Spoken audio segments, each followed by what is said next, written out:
This little video talks about vowel shifts, and it shows some examples of the great vowel shift, the shift that occurred from Middle English to early modern English. It took about 300 years to complete, and it resulted in very dramatic pronunciation changes. So our textbook mentions that there have been vowel shifts because vowels are less stable than consonants, and it's one of the widely studied type of language change because vowels can change incrementally, because differences are subtle and speakers are rarely aware of the pronunciation change. In fact, they're usually not aware that they're pronouncing different sounds differently from previous generations, and it can be studied through incremental measurements. So the examples mentioned in the textbook are the great vowel shift of earlier English, again from about 1450 to 1750 or so. The Northern Cities shift, USA Great Lakes region. So this is vowel shift that you all are speakers of. Canadian shift in Canada. There is also the Southern American English vowel shift that's going on right now. It just wasn't mentioned in the textbook, but it's present and it's very real. So the Great Vowel Shift, again, it occurred over about 300 years, and it's pretty old history. And I wanted to share the information from a website that was put together by a group of researchers from, I don't remember exactly which university it is, but it's mentioned in the individual assignment. And so we can listen to the sound files, and I'm going to take you to the page. Yeah, her nama is on. A good and holy nam. Sonna she will be 3 years of age. Will she speak to me? Yeah, she speaketh wonder loud. So you can tell that the pronunciation is quite different, even though the words are very simple, such as child, name, speak, loud, her, me. So quite basic vocabulary, but pronunciation is very different.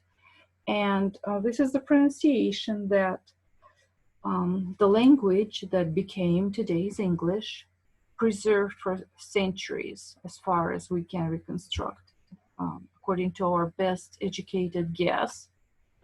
Now, somewhere around middle 15th century, so around 1450, the pronunciation started changing, and the changes were gradual. So let's listen to the next time period sound file.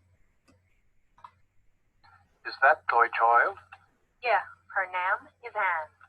A good and holy nam. Soon she will be 3 years of age. Will she speak to me? Yeah, she speaks wonder loud. So from loud, we're going to loud.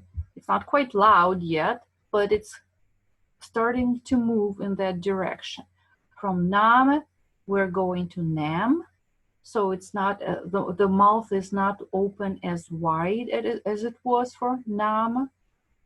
And it's not name yet, but it's starting to move in that direction. So one more file with another example.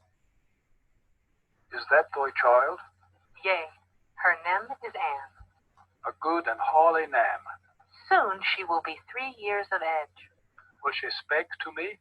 Yea, she speaks wonder loud. Okay, we're still in loud. Me changed to me.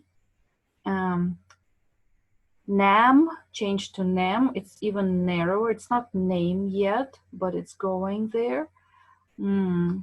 So we see nam and nam in the same dialogue. Something is going on there. So there appears to be some variation. And we can go to the next file that represents early modern English pronunciation. So here we are in the language that would have been contemporary of Shakespeare. So if you remember the blog that Old English is not Shakespeare or Shakespeare is not Old English, now we can see that around Shakespeare's time, pronunciation is quite close to the pronunciation that you use today. Is that thy child?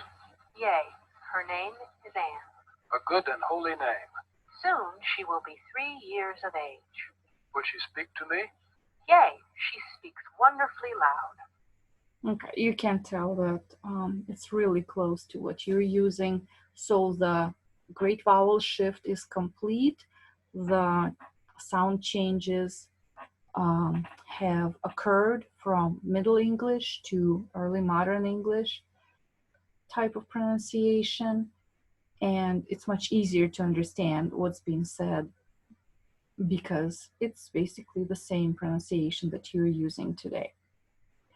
So if we talk about the phrase that was used in the textbook a little bit, the textbook said that the great vowel shift is the reason why English spelling and English pronunciation are in such complex relationship. There are some similarities, or not so much similarities, that are predictable relationship between letter and sound. But then, especially for vowels, I think it was estimated that each vowel sound can be represented by about 10 different spellings, which is pretty insane. And the reason for that is that the English language, or the people in charge, basically the people who were in charge of standardization, preserved the Middle English spelling while the pronunciation has changed dramatically. And by refusing to reform spelling, we are now in a situation where our spelling does not reflect the modern pronunciation of the words. It actually is a historical artifact. It reflects the pronunciation that is gone and is not used anymore. So that is one of the causes. The great vowel shift is the cause of the differences in pronunciation and the spelling of vowels.